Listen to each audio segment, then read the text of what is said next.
would say that my journey when it comes to advocacy really started on social media when I started the Weird and Wild. And it started really because it was a page that I wanted to talk about environmental issues because I was an environmental studies student at NUS. And I felt like there was just not enough done talking about environmental issues, and this was back in 2017. And advocacy just became a natural part of that awareness, education work, where you naturally you see issues that you care about and you see positions being made.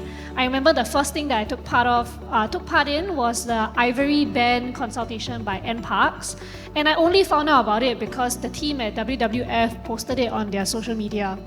And I remember at that time feeling like, I don't know how to participate in this, but it was something that I deeply cared about on banning ivory, the sale of ivory in Singapore. And very little people actually signed up to write about ivory ban.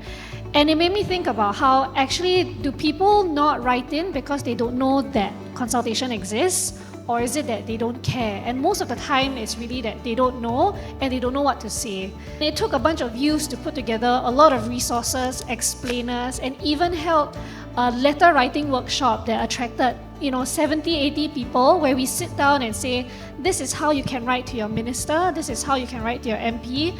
And people just felt like there was not enough guidance or there was not enough support to say, let's do this together because someone's going to support you in this public participation process.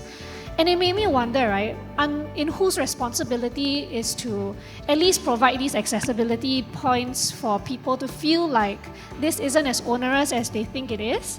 And it was through multiple sessions of this where friends would support me with some of these things that I feel like a lot of civil society people actually do a lot of the hard work of saying that, writing or participating in consultation really is everybody's responsibility, but it's also the responsibility of various government agencies to say, hey, this is not as painful, as difficult as it seems.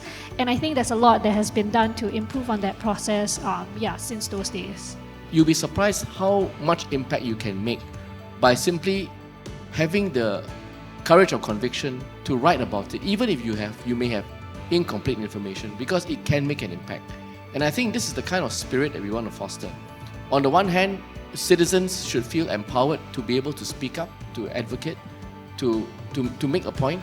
And it may not always be the right point, it may not always be able to be implemented, it may not be workable. It's not one of those, rabbit feedback givers that you must get the feedback across and it must be done this way, otherwise you're a failure. I think there's an understanding.